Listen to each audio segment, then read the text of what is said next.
നമസ്കാരം. സൂര്യദീപം അസ്ട്രോളജിയിലേക്ക് എല്ലാവർക്കും സ്വാഗതം. നമ്മൾ ഇന്നിവിടെ സംസാരിക്കുന്ന വിഷയം പൂരം നക്ഷത്രത്തെ കുറിച്ചാണ്. പൂരം നക്ഷത്രക്കാരുടെ 2026 വർഷം മെയ് 14 മുതൽ 31 വരെയുള്ള ഭാരതീയ അസ്ട്രോളജി പ്രകാരമുള്ള ജ്യോതിഷ ഫലമാണ് ഇവിടെ പറയുന്നത്. ഈ ഫലത്തെക്കാൾ ഉപരി ഈ സമയത്ത് ഈ പൂരം നക്ഷത്രക്കാർക്ക് എന്തൊക്കെ കാര്യങ്ങളിൽ ശ്രദ്ധിച്ചാൽ അവരുടെ ജീവിതം കൂടുതൽ സമാധാനപരമായിട്ട് പോകുമെന്നും നമ്മളിവിടെ പറയുന്നുണ്ട്. അതോടൊപ്പം തന്നെ ഇവർക്ക് വരാൻ പോകുന്ന ഭാഗ്യ ദൗർഭാഗ്യങ്ങളെ പറ്റിയും നമ്മൾ സംസാരിക്കുന്നുണ്ട്. ഇതുമൂലം നിങ്ങൾക്ക് നിങ്ങളുടെ ജീവിതത്തെ ഒന്ന് അടുക്കും ചിട്ടയോടെ മുൻകൂട്ടി തയ്യാറാക്കുവാൻ കഴിയുന്നതാണ്. അപ്പോൾ ഫലത്തിലേക്ക് കടക്കുന്നതിന് മുമ്പ് നമ്മളുടെ ചാനൽ ഇതുവരെ സബ്സ്ക്രൈബ് ചെയ്തിട്ടില്ലെങ്കിൽ ഒന്ന് സബ്സ്ക്രൈബ് ചെയ്യുക. കൂടാതെ വീഡിയോകൾക്ക് ലൈക്ക് ചെയ്യാൻ മറക്കരുത്. അതോടൊപ്പം തന്നെ നമ്മളുടെ പൂജയിലുള്ള പ്രാർത്ഥനയിൽ നിങ്ങൾ ഉൾപ്പെടുത്തണമെന്നുണ്ടെങ്കിൽ നിങ്ങളുടെ പേര്, നക്ഷത്രം, ജന്മവർഷം, തീയതി എന്നിവ കമന്റ് ബോക്സിൽ രേഖപ്പെടുത്തുക.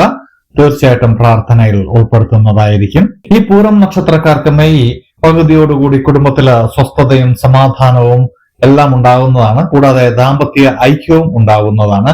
ദാമ്പത്യമായിട്ട് പൊരുത്തക്കേടുകൾ ഉണ്ടായിരുന്ന ആളുകൾക്കൊക്കെ അതൊക്കെ മാറി ഒരു സമാധാനം നിലനിൽക്കുന്ന ഒരു ദാമ്പത്യ ജീവിതം വന്നു ചേരുന്നതാണ്. അതുപോലെ തന്നെ വിവാഹമാകാതിരുന്നവരുടെ വിവാഹ കാര്യത്തിലൊക്കെ ഒരു തീരുമാനമാകുന്നതാണ്. പൊതുപ്രവർത്തന രംഗങ്ങളിലൊക്കെ പ്രവർത്തിക്കുന്നവർക്ക് വളരെയധികം നേട്ടങ്ങൾ ഉണ്ടാകുന്ന ഒരു സമയമാണ്. വളരെ ശോഭിക്കാൻ കഴിയുന്ന ഒരു സമയമാണ്.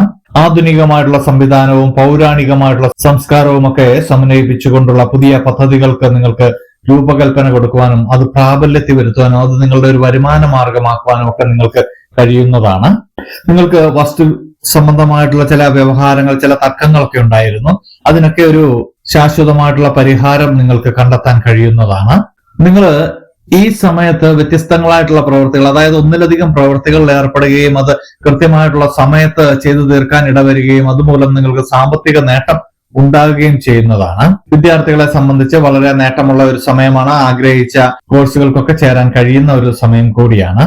പരിശ്രമ സാഫല്യത്തില് നേർന്നു കിടപ്പുള്ള വഴിപാടുകളൊക്കെ നിങ്ങൾ ചെയ്തു തീർക്കുന്നതാണ്. അതായത് നിങ്ങളുടെ കാര്യങ്ങളൊക്കെ കൃത്യമായി ഭവിക്കുന്നതിനാൽ ചില നേർച്ചകളൊക്കെ നിങ്ങൾ നടത്തിയിരുന്നു. ഇതെല്ലാം ഈ സമയത്ത് തന്നെ ചെയ്തു തീർക്കേണ്ടതാണ്. അത് നമ്മൾക്ക് കൂടുതൽ നേട്ടങ്ങളിലേക്ക് കൊണ്ടുചെന്ന് എത്തിക്കാൻ കഴിയുന്നതാണ്. നിങ്ങൾക്ക് നഷ്ടപ്പെട്ടു എന്ന് കരുതിയ ചില രേഖകളൊക്കെ തിരികെ ലഭിക്കുന്നതാണ്. ഒരിക്കലും നമ്മൾക്കത് തിരികെ എടുക്കാൻ കഴിയില്ല എന്ന് കരുതിയ രേഖകളൊക്കെ അതൊക്കെ തിരികെ വരുന്നതാണ്. നിങ്ങളുടെ ബിസിനസ് മേഖലകൾ വിപുലീകരിക്കുന്നതിന്റെ ഭാഗമായിട്ട് ചില ആളുകളെയൊക്കെ അതിനായിട്ട് പ്രത്യേകം നിയമിക്കുന്നതാണ്. അതില് നിങ്ങൾ വിജയം കണ്ടെത്തുന്നതാണ്. കൂടാതെ സ്വയം തൊഴിലൊക്കെ ചെയ്യാൻ പറ്റുന്ന ഒരു സമയം കൂടിയാണ്. നിങ്ങളുടെ ഇപ്പോഴുള്ള സ്വത്തൊക്കെ നിലനിർത്തിക്കൊണ്ട് തന്നെ പുതിയ ഭൂമി വാങ്ങുകയും അതിൽ ഭവനം പണിയുവാനും ഒക്കെയുള്ള ഒരു പ്രാരംഭ നടപടികൾ തുടങ്ങാൻ പറ്റിയൊരു സമയമാണ്.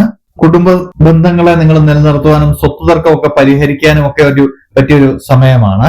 നിങ്ങൾ ചില വിട്ടുവീഴ്ച മനോഭാവങ്ങളൊക്കെ സ്വീകരിക്കുന്നുണ്ട്.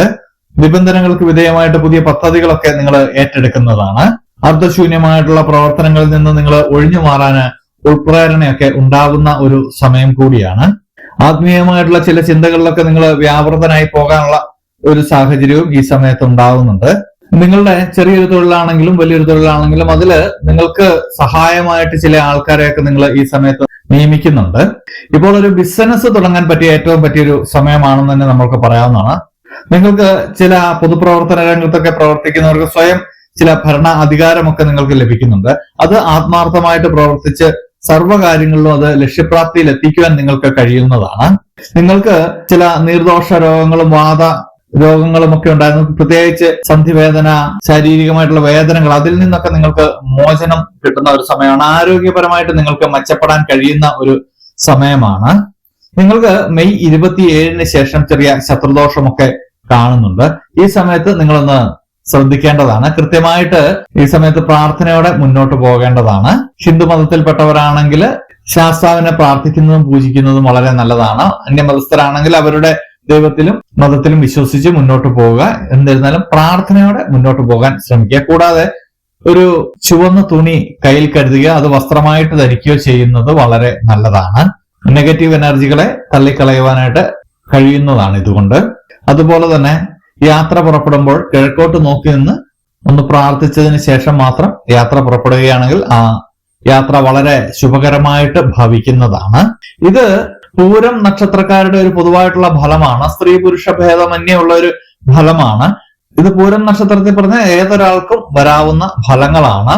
ഇത് നിങ്ങളുടെ ജന്മസമയം അനുസരിച്ച് ഇതിൽ കുറച്ച് ഏറ്റക്കുറച്ചിലുകൾ ഉണ്ടാകുമെങ്കിലും അത് ഒരു രീതിയിൽ അല്ലെങ്കിൽ മറ്റൊരു രീതിയിൽ നിങ്ങൾക്ക് വന്ന് ഭവിക്കുന്നതാണ്. മറ്റൊരു കാര്യം നിങ്ങൾ പ്രത്യേകം ശ്രദ്ധിക്കേണ്ടത്, നിങ്ങളെ കൊണ്ട് കഴിയുമെങ്കിൽ ഒരാൾക്ക് കൂടി നിങ്ങൾ സഹായം ചെയ്യുക.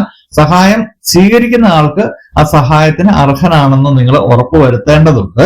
അപ്പോൾ ഇത്രയും കാര്യങ്ങളൊക്കെയാണ് പൂരം നക്ഷത്രക്കാർ ശ്രദ്ധിക്കേണ്ടത്. ഇതൊക്കെ ശ്രദ്ധിച്ച് മുന്നോട്ട് പോയി കഴിഞ്ഞാൽ ജീവിതത്തിലെ കൂടുതൽ ശോഭനമായിട്ടുള്ള സന്തോഷകരമായിട്ടുള്ള ദിനങ്ങൾ ഉണ്ടാവുന്നതാണ്. അപ്പോൾ ഇതുപോലെയുള്ള അറിവുകൾക്കും വിശേഷങ്ങൾക്കുമായിട്ട് നമ്മുടെ ചാനൽ ഒന്ന് സബ്സ്ക്രൈബ് ചെയ്യുക. ഇനിയും മറ്റൊരു വീഡിയോയുമായിട്ട് നമുക്ക് വീണ്ടും കാണാം. നന്ദി, നമസ്കാരം.